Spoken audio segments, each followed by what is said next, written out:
I'm leaving tonight, Natalie. Don't contact me. My husband Derek stood in our kitchen doorway with two suitcases, his voice carrying the casual finality of someone ordering coffee. This marriage is over. I've already moved my important things. Before we dive back in, drop a comment and let us know where you're watching from. And if the story hit home, hit that subscribe button. I've got something really special lined up for tomorrow. I looked up from my laptop where I'd been reviewing quarterly reports for Meridian Industries, setting down my coffee mug with deliberate calm. Fine, I said, reaching for my phone. Let me just cancel a few things. Derek's confident smirk faltered slightly. Cancel what things? Oh, just some business arrangements. Nothing you need to worry about. I dialed the first number with the same composure I'd maintained throughout our 15-year marriage. Hello, this is Natalie Reeves. I need to immediately terminate all contracts associated with Blackstone Construction, effective tonight. The color drained from Derek's face as he realized I was calling his employer, but he had no idea that was just the beginning. You see, Derek thought he was leaving his quiet housewife who spent her days playing with spreadsheets while he built his construction empire. What he didn't know was that the woman he'd dismissed for over a decade actually controlled the financial infrastructure that his entire industry depended on. And when someone who owns the game decides to stop playing, everyone else discovers how powerless they really are. But I'm getting ahead of myself. Let me tell you how we got here. 3 hours earlier, I'd been sitting in the same kitchen reviewing the monthly performance reports for my investment portfolio. Meridian Industries had exceeded projections again, our third consecutive quarter of record-breaking returns. The private equity firm I'd built from nothing now managed assets worth more than Derek's construction company could generate in a lifetime. My assistant Priya had called with updates on our latest acquisitions. Mrs. Reeves, the Henderson Group finally accepted our buyout offer. That gives us controlling interests in 6 major construction supply chains across the Pacific Northwest. I'd nodded, making notes while Derek stomped around upstairs, packing with the dramatic flair he'd perfected during our recent arguments. And the Portland real estate portfolio. Fully secured. We now own or hold mortgages on 60% of the commercial properties in Derek's primary development zone. The irony was perfect. For months, Derek had been bragging to his friends about the big deals he was closing, never realizing that his wife's company was the silent partner making those deals possible. Every major project he'd celebrated had been funded, directly or indirectly, by Meridian Industries. Derek had always seen me as the supportive wife who helped with bookkeeping while he built his reputation as one of Seattle's most successful contractors. At dinner parties, he'd introduce me as Natalie, who keeps track of my paperwork, while he described his own achievements in elaborate detail. His friends would nod politely when I spoke about my work, their eyes glazing over when I mentioned investment strategies or portfolio management. They assumed I meant balancing our household budget, not overseeing a financial empire that could buy and sell their companies without affecting my quarterly reports. The dismissive treatment had been constant and systematic. During family gatherings, Derek's relatives would ask him about his latest construction projects while barely acknowledging my presence. When I mentioned closing a particularly complex acquisition deal, his brother had laughed and said, "Leave the real business to Derek, Nat. You stick to whatever you do on that computer." Derek had never corrected these assumptions. In fact, he'd actively encouraged them, describing my work as Natalie's little investment hobby that kept me busy while he handled serious professional responsibilities. He genuinely believed that his construction projects represented real achievement, while my financial success was somehow less legitimate or impressive. The condescension had reached peak levels over the past 6 months as Derek's ego swelled with each successful project. He'd started making decisions about our social calendar without consulting me, assuming I'd naturally accommodate his business networking needs. He'd begun staying out later, coming home with stories about important meetings that couldn't include wives who didn't understand the complexity of serious business discussions. Last week, I discovered the real reason for his newfound confidence and extended absences. Derek wasn't just building his construction empire, he was building a relationship with his project manager, Amanda, who apparently appreciated his business acumen more than his wife did. The confrontation had been inevitable.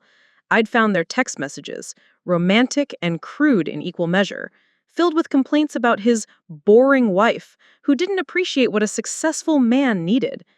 Amanda had apparently convinced Derek that he deserved someone who understood his ambitions, someone who wouldn't distract him with her own pretend business activities. Derek's announcement tonight had been the culmination of months of growing contempt and secret planning. He'd orchestrated this dramatic exit scene, complete with pre-packed suitcases and rehearsed speeches about needing a partner who could match his professional success. What he failed to consider was the possibility that he already had one. "Derek," I said, continuing my phone calls with methodical precision, "before you leave, could you remind me how much of your current project funding comes through Henderson Financial Services?" His silence answered my question. Henderson Financial Services was a subsidiary of Meridian Industries, though Derek had never bothered to research the corporate structure behind his business relationships. He'd simply accepted favorable loan terms and construction financing without questioning why his applications were approved so quickly or why his interest rates were so competitive. "And your equipment leases," I continued, consulting my laptop screen. "Those are through Pacific Asset Management, correct?" Another subsidiary. Another connection Derek had never traced back to his wife's supposedly insignificant investment activities.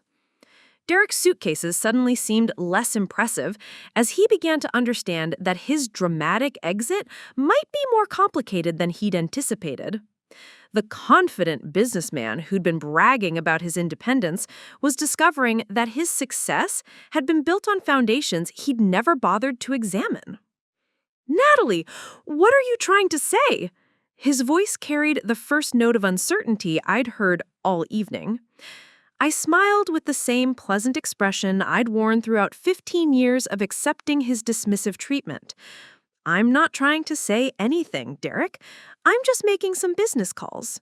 Handling my little investment hobby while you focus on the important things." My phone buzzed with a text from Priya. "All terminations processed. Blackstone Construction's credit lines have been frozen and equipment leases canceled. Should I proceed with the property foreclosures?" "Not yet," I texted back. "Let's see how this conversation develops first." Derek was staring at me with growing alarm, though he couldn't quite articulate what was happening. The woman he'd married had always been accommodating, supportive, and quietly resigned to her supporting role in his success story. This version of his wife, calm, strategic, and apparently wielding influence he'd never recognized, didn't fit any framework he'd developed for understanding our relationship. "Natalie, what are you trying to say?" His voice carried the first note of uncertainty I'd heard all evening. I smiled with the same pleasant expression I'd worn throughout 15 years of accepting his dismissive treatment. "I'm not trying to say anything, Derek. I'm just making some business calls. Handling my little investment hobby while you focus on the important things." My phone buzzed with a text from Priya. "All terminations processed. Blackstone Construction's credit lines have been frozen and equipment leases canceled. Should I proceed with the property foreclosures?" "Not yet," I texted back. "Let's see how this conversation develops first." Derek was staring at me with growing alarm, though he couldn't quite articulate what was happening. The woman he'd married had always been accommodating, supportive, and quietly resigned to her supporting role in his success story. This version of his wife, calm, strategic, and apparently wielding influence he'd never recognized, didn't fit any framework he'd developed for understanding our relationship. "Maybe we should talk about this," he said, setting down his suitcases with less conviction than he'd picked them up. "Talk about what, Derek? You said you were leaving tonight. I'm simply adjusting my business arrangements accordingly." I returned to my laptop, reviewing the cascade of consequences that would begin unfolding within hours. "Unless there's something else you wanted to discuss before you go." The kitchen fell silent, except for the soft clicking of my keyboard and the sound of Derek's carefully constructed exit strategy beginning to crumble around him. The man who'd spent months planning his dramatic departure was discovering that leaving someone requires understanding who you're actually walking away from. And Derek, despite 15 years of marriage, had never bothered to learn that lesson. "Before I finish these calls," I said, glancing up from my screen with the same helpful tone I'd used throughout our marriage, "is there anything else about your business operations that I should know about? Any other financial arrangements that might need adjusting?"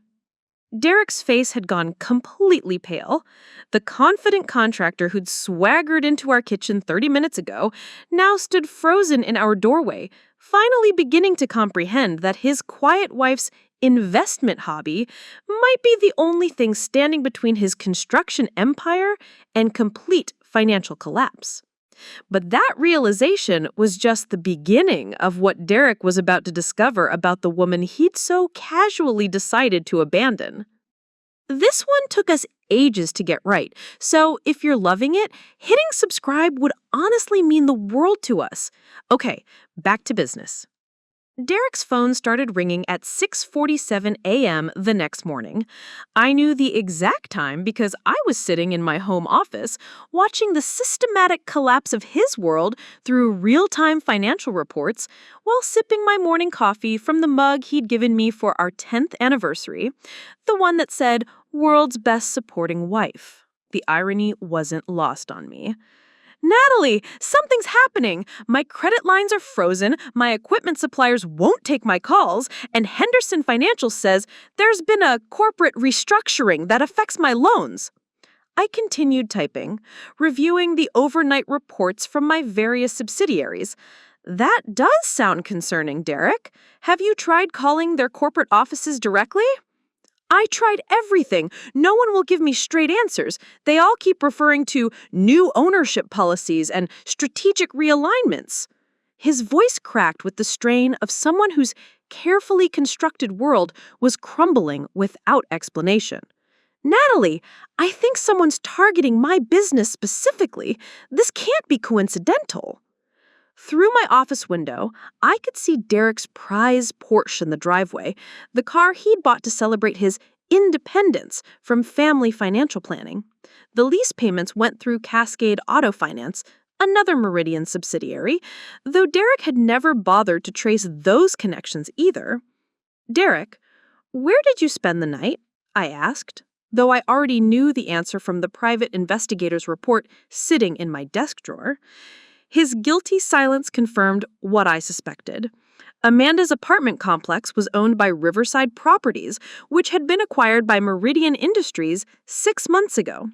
Derek had spent his first night of freedom in a building I owned, probably complaining to his lover about his mysterious business problems while she consoled him in my rental property. What Derek didn't know was that I'd spent the previous evening making strategic calls to subsidiaries he'd never connected to his wife's investment hobby. Each company operated independently with professional management teams, but ultimate ownership traced back to Meridian Industries through carefully structured holding companies and acquisition agreements. "This has to be corporate warfare," Derek muttered, pacing our living room while frantically checking his phone. "Someone's trying to destroy my competition by targeting successful contractors. Maybe it's Hartwell Construction. They've been jealous of my market share for years." I nodded sympathetically while reviewing the morning's intelligence reports. Hartwell Construction was indeed a competitor, though Derek had no idea they'd been acquired by one of my shell companies 8 months ago. They weren't targeting him. They were simply following new corporate policies about contractor relationships and vendor partnerships. "Derek, have you considered that this might not be an attack?" I suggested gently. "Sometimes business relationships change for legitimate reasons that have nothing to do with personal conflicts." "Legitimate reasons?" His voice rose with frustrated desperation. Natalie, my entire operation is being systematically dismantled overnight. This isn't normal market fluctuation, this is coordinated destruction. The accuracy of his assessment was remarkable, though he remained completely oblivious to the coordinator's identity. Derek had diagnosed his situation correctly while failing to recognize that his wife was the architect of his professional collapse. My phone buzzed with a text from Priya. Amanda Torres called Meridian offices directly asking about irregular business practices affecting Blackstone Construction. Should I take the call? Absolutely, I texted back. Be professional and helpful. Offer to schedule a meeting if she'd like to discuss her concerns. This was getting interesting. Amanda apparently possessed more business acumen than Derek had given her credit for, recognizing that his problems required investigation rather than mere panic.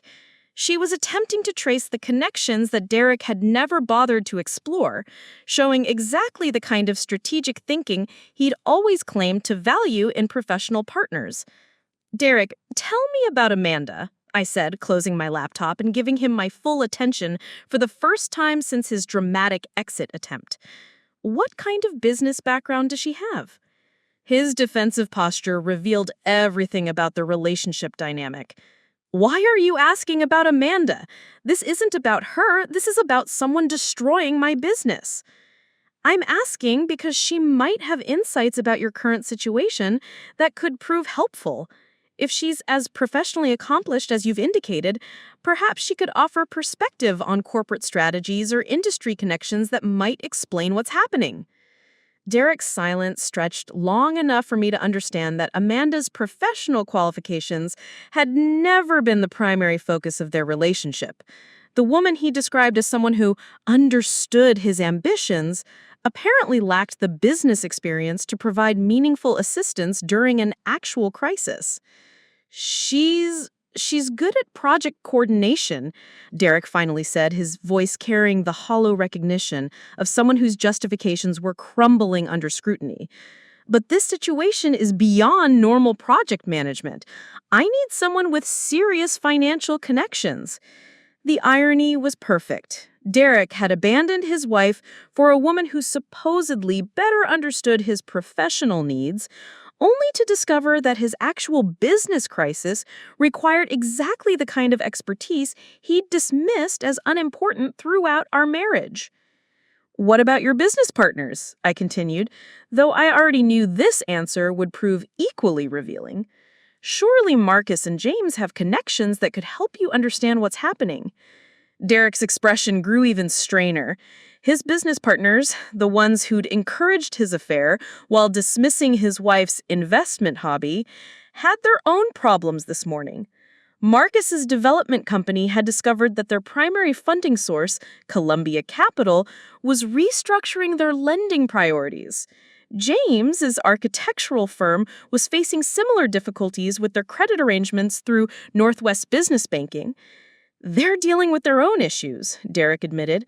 It's like this problem is spreading through our entire professional network. Because it was. The network of successful contractors and developers that Derek considered his peer group had been built on interconnected financial relationships that ultimately traced back to companies I controlled. Their success had been sustained by favorable terms and strategic partnerships that existed because of my business decisions, though none of them had ever bothered to understand the corporate structures supporting their achievements. My phone rang with a call from Thomas Rivera, my corporate attorney. Mrs. Reeves, I wanted to confirm that yesterday's contract terminations are proceeding according to your instructions. However, I feel obligated to mention that Mr. Blackstone has been making inquiries about potential legal challenges to these business decisions. What kind of legal challenges? I asked, putting the call on speaker so Derek could hear Thomas's response. He appears to believe that the coordinated nature of these contract cancellations constitutes some form of market manipulation or conspiracy.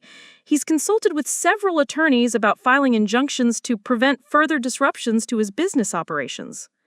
Derek's eyes widened as he realized the voice on my phone belonged to one of Seattle's most prominent corporate attorneys, someone whose fees exceeded Derek's monthly revenue and whose client list included companies he'd never dreamed of accessing.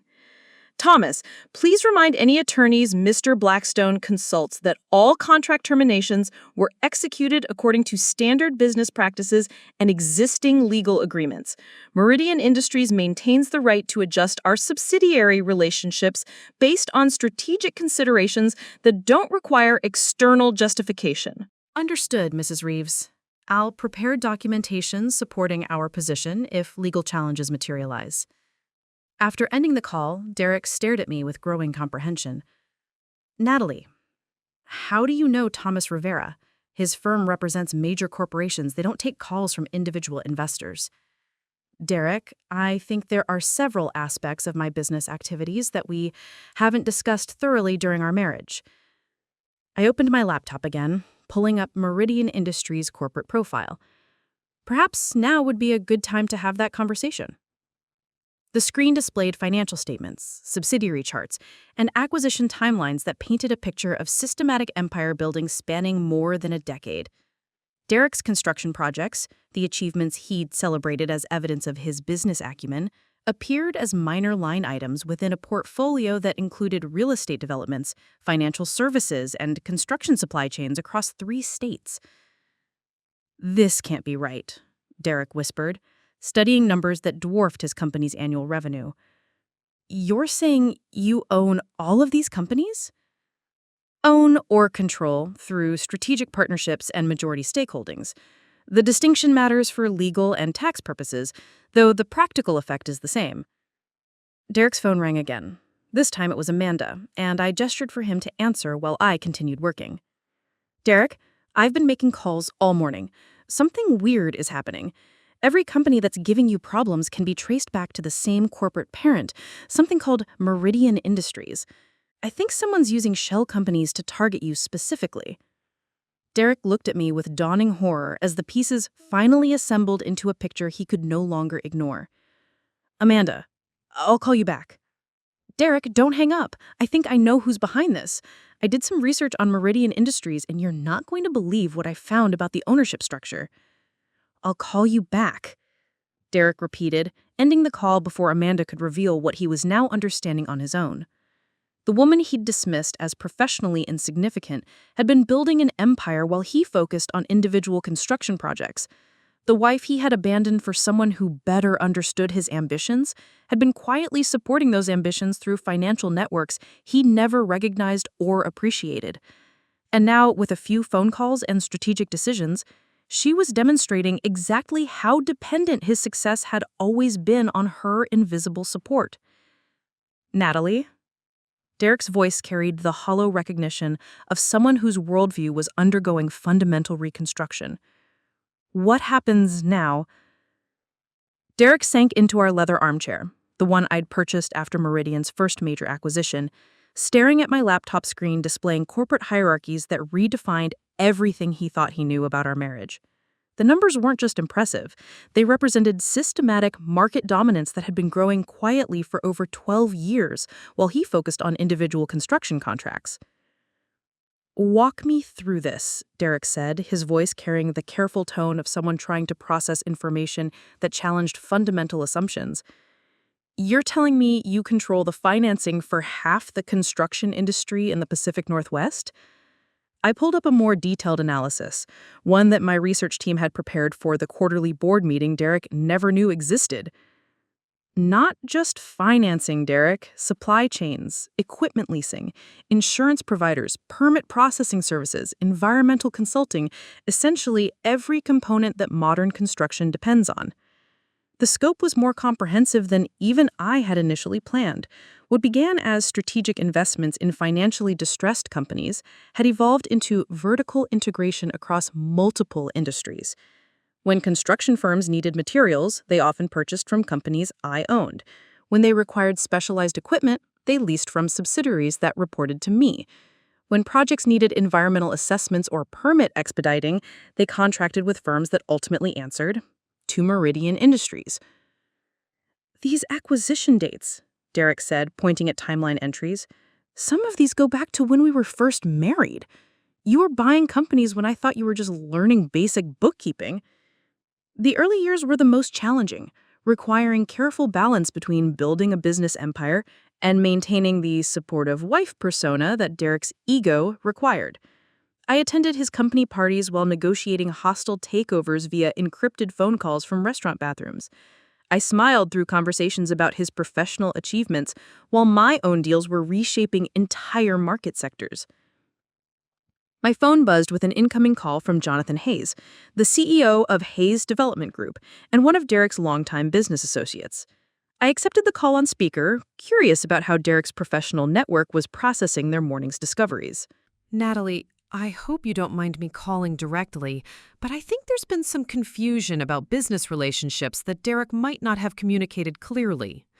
Jonathan's voice carried the diplomatic strain of someone attempting to navigate corporate politics without understanding the power dynamics involved. "What kind of confusion, Jonathan?" I asked, though Derek's expression suggested he already suspected where this conversation was heading. "Well, my company has been working with Meridian Industries on several development projects, and there seems to be some concern about conflicts of interest regarding Derek's involvement in our professional partnerships." Derek's face went pale as he realized that his business associates had been collaborating with his wife's company without his knowledge, probably for years. The professional network he'd considered his personal achievement was built on relationships between companies I controlled and colleagues who had been interacting with me through corporate intermediaries. "Jonathan, could you be more specific about which projects you're referencing?" I pulled up Hayes Development's file, noting the favorable financing terms and expedited permit processing they'd received through various Meridian subsidiaries. "The Riverside Commons project, the Downtown Transit Center, the waterfront mixed-use development. Basically, every major deal we've completed in the past 3 years has involved Meridian subsidiaries in some capacity." Jonathan's voice carried growing realization as he connected dots that Derek was also beginning to understand. Derek had been bragging to me about Jonathan's projects for months, describing them as examples of the high-level developments that demonstrated his professional network's capabilities. He'd never realized that his wife's business decisions were the reason those projects received funding, permits, and construction support that made them profitable rather than financial disasters. "Derek, did you know that Natalie was behind the infrastructure support for your major projects?" Jonathan asked, with the careful tone of someone testing whether they were revealing confidential information. "I'm learning about several aspects of Natalie's business activities that we hadn't discussed previously," Derek replied, his voice hollow with recognition of how completely he'd misunderstood his wife's professional significance. After ending the call, Derek remained silent for several minutes, processing implications that extended far beyond simple business relationships. His entire professional identity had been built on achievements that were partially supported by his wife's strategic decisions, though he'd never recognized or acknowledged those connections. "The contracts I've been celebrating, the successful projects, the industry recognition, how much of that was because of your influence?" Derek asked, though he seemed already understand the answer. I opened another file, this one containing detailed analyses of Blackstone Construction's project history over the past decade. "Your company's success rate has been remarkably consistent compared to industry averages. Projects that should have faced regulatory delays received expedited processing. Financing that typically requires extensive documentation was approved with unusual speed. Materials and equipment were available when your competitors faced supply chain disruptions. The pattern was unmistakable once presented systematically. Derek's professional achievements weren't fraudulent, but they had been supported by advantages he'd never recognized or questioned. His business acumen was real, but it had operated within an environment that was quietly structured to facilitate his success rather than test it against genuine market competition." "You were protecting me," Derek said, his voice carrying a mixture of recognition and humiliation. "All these years you were ensuring my projects succeeded?" "I was supporting our family's financial stability through diversified business strategies that included your construction company's success. Your projects generated legitimate revenue and provided valuable services. The support structure simply ensured that external factors didn't create unnecessary obstacles. Derek's phone rang again, this time displaying Amanda's name. He glanced at me questioningly, and I nodded for him to answer while I continued reviewing corporate reports. Derek, I've been researching Meridian Industries all morning. Amanda's voice carried excitement, mixed with bewilderment. This company owns half the construction industry infrastructure in 3 states. But here's the weird part. I can't find any public information about the ownership structure. It's like someone deliberately obscured who's actually in control. Derek looked at me with dawning comprehension as Amanda continued her analysis. The corporate filings list various holding companies and investment entities, but they all trace back to shell corporations with protected ownership information. Whoever runs Meridian Industries has gone to extraordinary lengths to maintain anonymity while building what amounts to a construction industry monopoly. Amanda, I need to call you back, Derek said, ending the conversation before she could continue her investigation. She's resourceful, I observed, genuinely impressed by Amanda's research capabilities. More thorough than I expected, actually. She might have discovered the ownership structure given enough time and access to corporate databases. Derek stared at his phone as if it contained information he couldn't quite process. Amanda was trying to help me fight against you. She spent hours researching ways to challenge your business decisions, not knowing she was investigating my wife. The irony was remarkable, though I wasn't surprised by Amanda's strategic thinking. She had demonstrated exactly the kind of analytical skills and professional dedication that Derek claimed to value in business partners. Her mistake was assuming that his problems resulted from external corporate warfare rather than consequences flowing from his personal decisions. Derek, Amanda's research raises an interesting question, I said, minimizing the corporate displays and focusing on his increasingly strained expression. What did you tell her about our marriage? Specifically, what did you tell her about my professional activities? His silence provided the answer I'd expected. Derek had described me to Amanda as the unambitious wife whose investment hobby couldn't compete with his serious business achievements. He'd painted me as someone whose financial activities were insignificant compared to his construction empire, someone whose professional opinions could be dismissed in favor of partners who better understood real business challenges. I told her you managed some household investments, Derek finally admitted. I said you were good with numbers, but didn't understand the complexity of actual business operations. So Amanda spent the morning investigating a corporate empire that she believes represents a threat to her boyfriend's livelihood, not realizing that the empire belongs to the woman she's been replacing in his personal life, I summarized. That must be professionally awkward for her. Derek's expression suggested he was beginning to understand that his romantic situation had become considerably more complicated than a simple choice between 2 women. He had left his wife for a project manager, while discovering that his wife controlled the industry that employed them both. Natalie, what do you want from me? Derek asked, his voice carrying the desperation of someone who had finally grasped the magnitude of his miscalculation.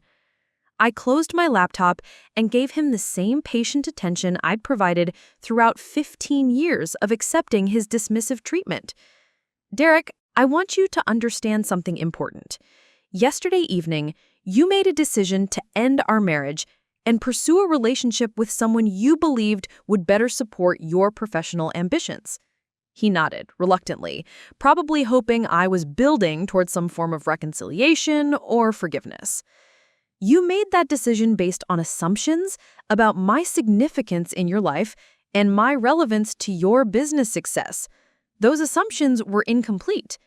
I stood and walked to the window overlooking our neighborhood, where several of the houses were owned through my real estate portfolio. Now you're discovering that your professional achievements were supported by infrastructure you didn't recognize, and your new relationship is with someone who spent the morning researching ways to attack your wife's business empire. Derek remained silent, finally understanding that his dramatic exit had been based on fundamental misunderstandings about power, success, and the woman he'd been married to for 15 years. The question isn't what I want from you, Derek. The question is what you're prepared to do now that you understand the actual situation you've created. Through the window, I could see Amanda's car pulling into our driveway. She was arriving for what would undoubtedly be a very interesting conversation about corporate warfare, business relationships, and the identity of Meridian Industries' mysterious owner. Derek saw her too, his face reflecting the recognition that his carefully planned romantic drama was about to become considerably more complicated than he'd anticipated. Amanda stepped out of her Honda Civic, wearing the determined expression of someone who believed they were arriving to help their boyfriend fight corporate warfare. Her professional attire, navy blazer, pressed slacks, leather portfolio, suggested she'd prepared for a business meeting rather than a personal confrontation. Derek watched her approach through our front window, his face reflecting the recognition that his carefully orchestrated romantic drama was about to collide with business realities he'd never anticipated. "Derek, I've got everything we need to file legal challenges against Meridian Industries," Amanda announced as she entered our living room, spreading documents across our coffee table with efficient precision. Corporate merger filings, subsidiary structures, contract termination patterns, it's all here. We can prove systematic market manipulation designed to destroy your businesses. She looked up to find me sitting calmly in my home office chair, laptop open, watching her presentation with the mild interest I reserved for quarterly board meetings. Derek stood frozen between us, apparently trying to determine whether introductions were appropriate given the circumstances. "Amanda Torres," I said, extending my hand with professional courtesy. "Natalie Reeves, I believe you've been researching my company." The moment of recognition was remarkable to observe. Amanda's confident demeanor shifted through several stages of realization as she processed that the woman she'd been investigating belonged to the marriage she'd been disrupting. Her carefully prepared legal arguments suddenly required recalibration against personal dynamics she hadn't considered. "You're Meridian Industries," Amanda said, her voice carrying the hollow recognition of someone whose strategic assumptions had proven completely incorrect. "I control Meridian Industries through majority ownership and subsidiary management structures. Though I appreciate your research methodology.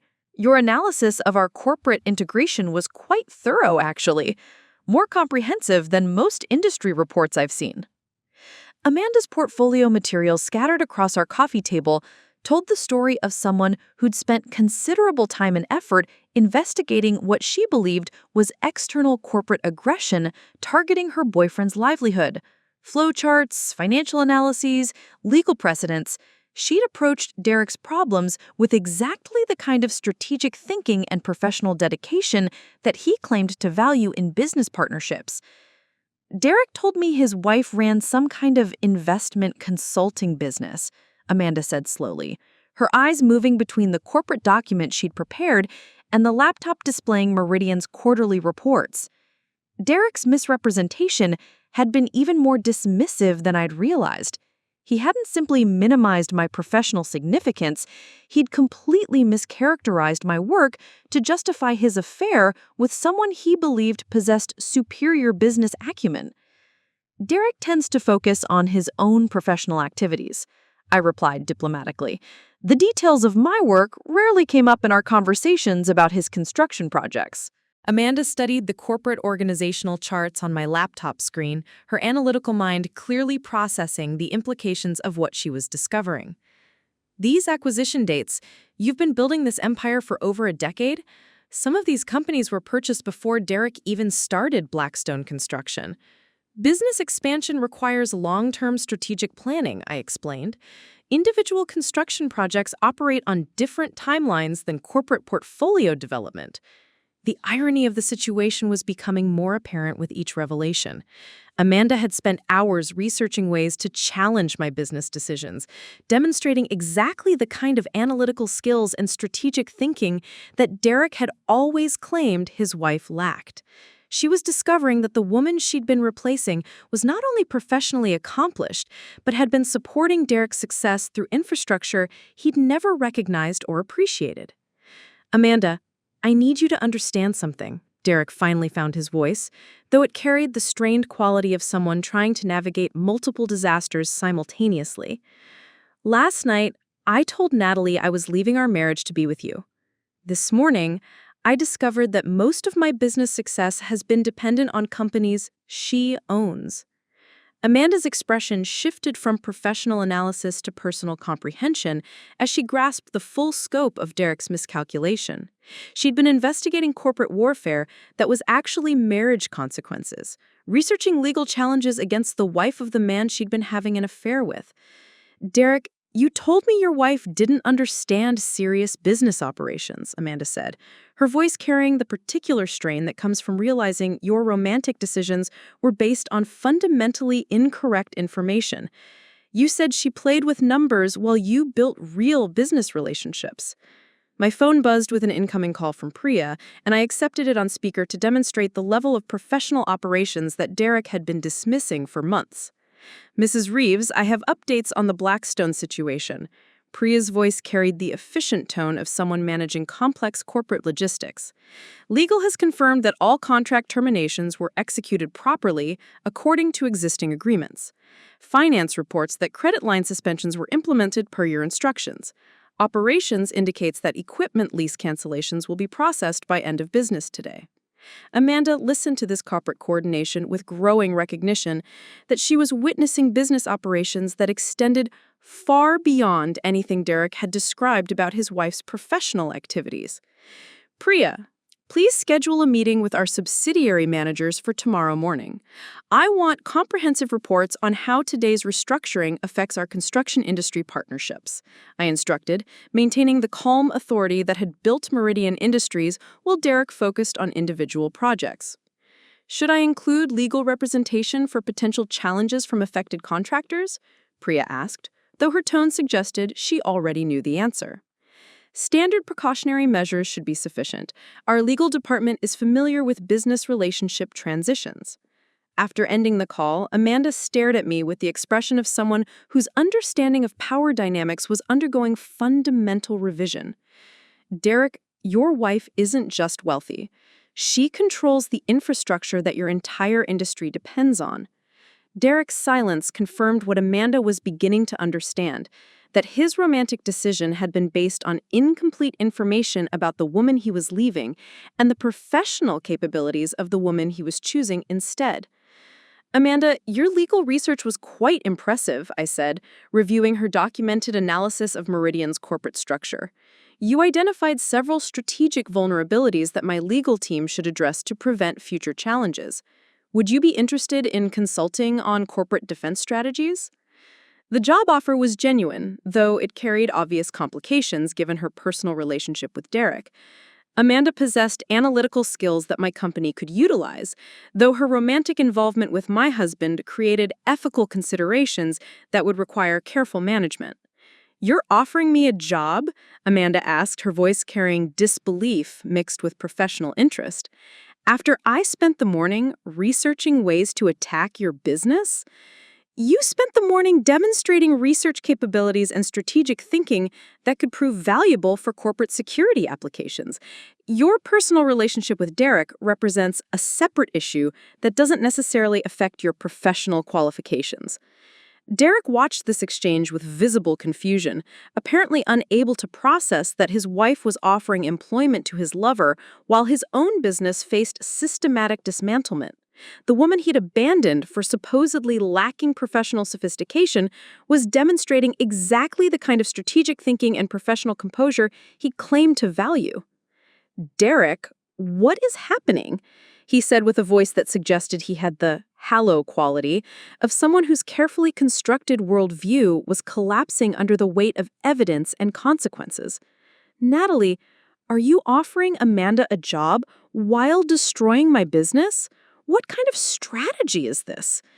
This isn't strategy, Derek. These are natural consequences of decisions you made based on incomplete understanding of the situation you were creating. I closed my laptop and gave him the kind of patient attention I'd provided throughout 15 years of accepting his dismissive treatment. You chose to end our marriage because you believed Amanda better understood your professional ambitions. You're now discovering that your professional success was partially dependent on business relationships you never recognized. Amanda had been studying the corporate documents scattered across our coffee table, her analytical mind clearly processing the broader implications of Derek's situation. Derek, even if you could restore the business relationships you lost, your reputation in the industry is going to be permanently damaged. Word spreads fast in construction circles, especially about contractors who lose major financing and supply chain support overnight. Her assessment was accurate and strategically sound. Derek's professional network would soon learn that Blackstone Construction had lost corporate partnerships, equipment leases, and credit arrangements simultaneously. Industry colleagues would draw their own conclusions about Derek's business practices, financial management, and professional reliability based on the systematic nature of his corporate reversals. "There has to be a way to fix this," Derek said, though his voice suggested he was beginning to understand that some consequences couldn't be reversed through negotiation or apologies. "Natalie, we've been married for 15 years. That has to count for something in how we handled this situation." "It does count, Derek. It counts as 15 years during which you benefited from business advantages you never acknowledged, while treating my professional achievements as insignificant hobby activities." I stood and walked to our bookshelf, where my MBA from Wharton University sat in a frame Derek had suggested hiding because it made guests uncomfortable at dinner parties. 15 years during which you introduced me at social events as someone who helped with bookkeeping while building your reputation on infrastructure I provided. 15 years of accepting dismissive treatment from your family and business associates while funding advantages that supported your success. Amanda watched this exchange with the recognition of someone who was finally understanding the complete picture of Derek's marriage and professional relationships. The man who had convinced her that his wife lacked business sophistication had actually been married to someone whose corporate empire dwarfed his construction company in scope, influence, and financial significance. "Derek, I think you need to understand something," Amanda said quietly, gathering her legal documents with the careful movements of someone whose romantic situation had become untenable. "Your wife didn't just support your business success, she created the environment that made your success possible, and you left her for someone you thought was more professionally accomplished." Derek's expression reflected the recognition that his romantic judgment had proven as flawed as his assessment of business relationships and corporate dynamics. "Amanda, I think you need to understand something," Amanda said quietly, gathering her legal documents with the careful movements of someone whose romantic situation had become untenable. "Your wife didn't just support your business success, she created the environment that made your success possible, and you left her for someone you thought was more professionally accomplished." "Amanda, the consulting offer remains open if you're interested in discussing corporate security work. Your research demonstrated capabilities that we could utilize, regardless of personal complications." She nodded thoughtfully, though her focus seemed to be on processing the implications of what she'd discovered rather than considering employment opportunities. "Derek, I need time to think about everything I've learned today," Amanda said, avoiding eye contact as she moved toward our front door. "This situation is more complicated than either of us understood when we started whatever this was." After Amanda left, Derek remained standing in our living room, surrounded by evidence of his wife's corporate empire and the consequences of his romantic miscalculations. The man who had confidently announced his departure the previous evening now faced a future where his business prospects, professional reputation, and personal relationships had all been fundamentally altered by decisions he made based on incomplete information. "Natalie, what happens now?" Derek asked, his voice carrying the recognition that his wife held complete control over his immediate future and long-term prospects. I returned to my laptop, where messages from subsidiary managers were already arriving with updates on the systematic restructuring that would reshape Derek's business relationships permanently. 6 months later, I stood in the executive conference room of Meridian Tower, a gleaming 30-story building in downtown Seattle that served as headquarters for my expanded operations. The morning sun cast long shadows across mahogany conference tables, where quarterly reports showed record-breaking performance across all subsidiary companies. The construction industry restructuring that began with Derek's dramatic exit created opportunities for strategic partnerships and market consolidation that exceeded even my most optimistic projections. Derek's chair at our kitchen table had been replaced by a home office expansion that accommodated the increased demands of managing an empire that now employed over 15,000 people across 4 states. The quiet investment hobby he'd dismissed had evolved into a publicly recognized business dynasty, though I maintained the same preference for strategic influence over publicity that had characterized my approach throughout the building process. My assistant entered with the morning briefings, including updates on former business relationships that continue generating consequences months after the initial restructuring. Mrs. Reeves, Derek's bankruptcy filing was approved by the court yesterday. Blackstone Construction's assets will be liquidated according to standard procedures, though the amounts involved are minimal given the debt obligations. Derek's professional collapse had been swift and thorough, though entirely predictable given his dependence on infrastructure he never understood or appreciated. Without access to favorable financing, supply chain relationships, and permit processing advantages, Blackstone Construction had proven unable to compete in markets where success required actual business acumen rather than invisible support systems. Has he requested any meetings or attempted additional contact?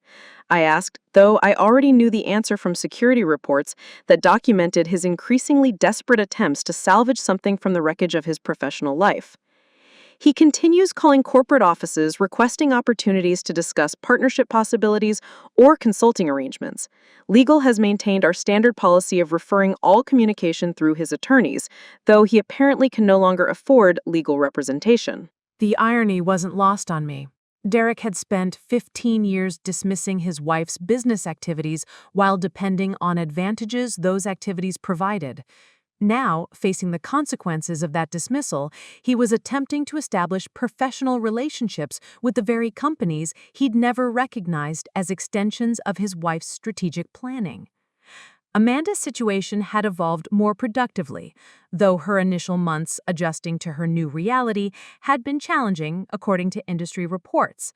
After leaving Derek following our confrontation, she'd spent several weeks processing the implications of what she'd discovered about corporate power dynamics and romantic decision-making based on incomplete information. "The Torres consulting proposal is ready for your review," my assistant continued. "She's requesting a 6-month contract to conduct corporate security assessments for a subsidiary network, focusing on vulnerability analysis and competitive intelligence gathering." I'd been monitoring Amanda's career development through professional networks, noting her transition from project management to strategic consulting with several mid-tier firms that valued her analytical capabilities and research skills. Her work had been consistently impressive, demonstrating exactly the kind of business acumen Derek had claimed to value while married to someone whose capabilities far exceeded anything Amanda had achieved. "Schedule a meeting for next week. Her preliminary reports suggest she's developed expertise that could prove valuable for our expansion into California markets." The professional relationship would benefit both parties while maintaining clear boundaries that acknowledged our complicated history without allowing it to compromise business effectiveness. My phone buzzed with an incoming call from Jonathan Hayes, whose development company had thrived in the months following Derek's market exit. The elimination of Blackstone Construction had created opportunities for better managed firms to expand their operations using infrastructure and financing relationships that I'd previously shared among multiple contractors. "Natalie, I wanted to personally thank you for the support Hayes Development has received during our expansion phase." Jonathan's voice carried genuine appreciation mixed with professional respect that Derek had never demonstrated despite benefiting from similar advantages. The streamlined permitting processes and equipment availability have made projects possible that we never could have managed under previous market conditions. Your company has demonstrated the kind of professional management and strategic thinking that makes partnerships successful, Jonathan. Derek's exit simply allowed us to concentrate resources with contractors who appreciate collaborative business relationships. The conversation continued with updates on development projects that were generating revenue streams and community improvements far beyond what Derek's more limited vision had achieved. Professional partnerships based on mutual respect and competence produce better outcomes than relationships sustained through family obligations and unrecognized dependencies. After ending the call, I reviewed quarterly reports that illustrated how systematic Derek's professional shortcomings had become over years of operating within protected environments. Without artificial advantages, his project management had proven inconsistent, his cost estimates unreliable, and his client relationships dependent on pricing structures that required subsidy through my corporate network. The market had delivered its verdict efficiently. Derek's construction company had failed not because of corporate warfare or systematic targeting, but because removing protective infrastructure revealed performance gaps that had been masked by preferential treatment he'd never acknowledged or earned through competitive merit. My personal life had undergone equally significant restructuring, though with considerably more positive outcomes than Derek's professional situation. The spacious house we'd shared for 15 years now reflected my preferences rather than compromises required to accommodate someone who'd never appreciated the success that funded our lifestyle. The master bedroom had been converted into a study lined with business journals and acquisition documentation that told the story of strategic empire building conducted quietly while Derek focused on individual construction contracts. The garage that had housed his Porsche now contained my new Tesla and additional workspace for reviewing corporate reports that required privacy and concentration. Evening routines had become peaceful rather than tense, free from the need to minimize professional achievements to protect Derek's ego, or explain business decisions to someone who'd never bothered understanding the industries that supported his advantages. I could review acquisition opportunities without defensive questions about why successful women needed more business success. The divorce proceedings had been concluded with efficiency that reflected Derek's lack of leverage rather than generosity on my part. Community property laws proved irrelevant when one spouse had been systematically excluded from business activities that generated the majority of marital assets.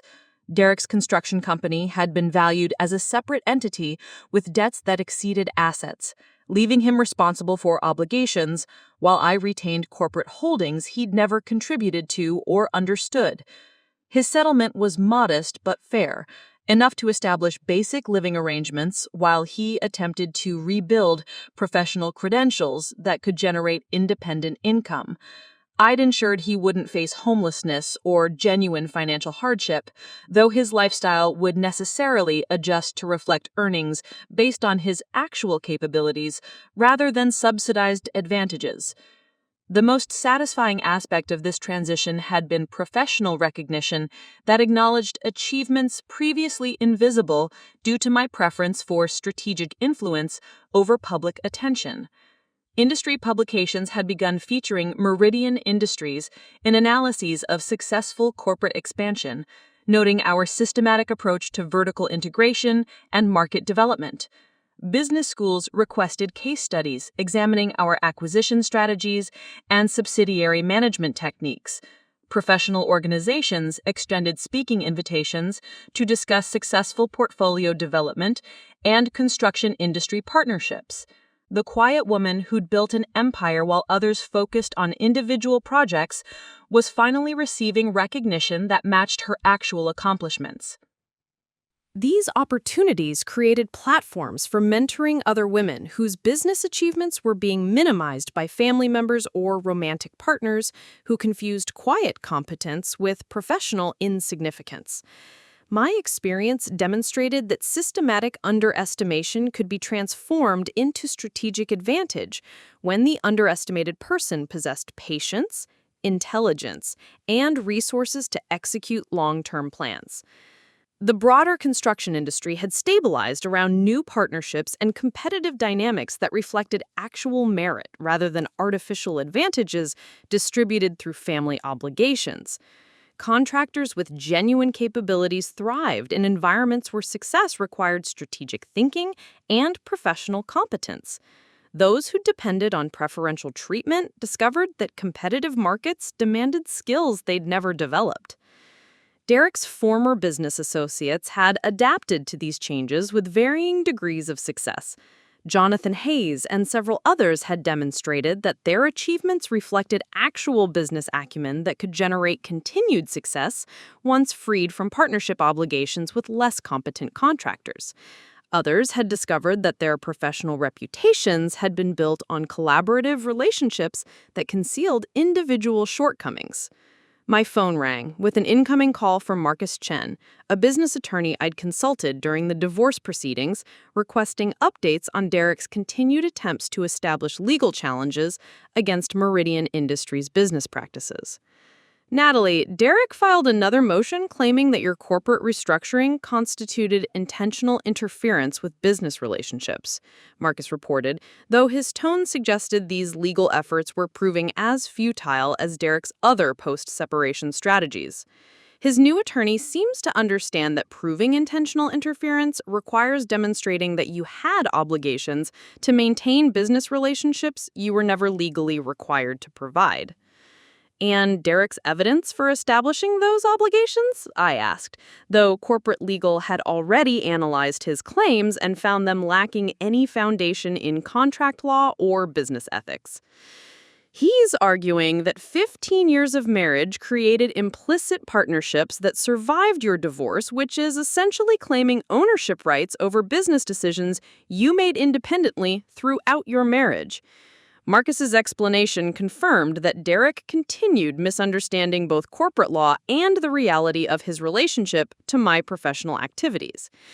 Standard corporate practices allow business owners to modify subsidiary relationships based on strategic considerations that don't require external justification, especially when those relationships weren't established through legal partnerships or contractual obligations.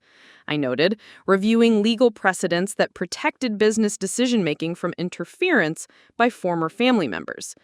These legal challenges represented Derek's final attempt to restore advantages he'd lost through his own choices, rather than accepting responsibility for consequences he'd created. The man who'd confidently announced his departure now sought court orders compelling his former wife to resume providing business support she'd never been obligated to offer. The cases would be dismissed based on established precedents protecting corporate independence. Though Derek's persistence demonstrated how thoroughly he continued misunderstanding the power dynamics that had shaped his professional success and personal relationships throughout our marriage. As evening approached, I stood again at my office windows overlooking the Seattle skyline that stretched toward mountains and water that reflected light from a city where I'd built influence while others assumed I was simply managing household investments. The empire Derek had dismissed as insignificant now employed thousands of people, supported hundreds of small businesses, and contributed to community development projects that would benefit the region for decades. The quiet woman who'd accepted minimal recognition while providing maximum support had evolved into a recognized industry leader whose strategic thinking and corporate vision commanded respect from colleagues who understood the difference between genuine achievement and inherited advantage.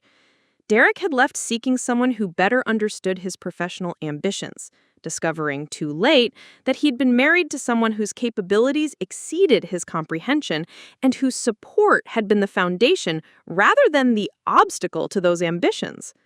The woman who'd whispered while others shouted had finally found her voice, and the sound was transforming entire industries while creating opportunities for people who appreciated strategic thinking over self-promotional noise. The phoenix hadn't risen from ashes. She simply stopped hiding her wings while others were busy admiring their own reflections. And now, finally flying at her actual altitude, the view was spectacular and the future unlimited by other people's expectations or assumptions about what quiet strength could accomplish when it stopped accommodating those who mistook generosity for weakness.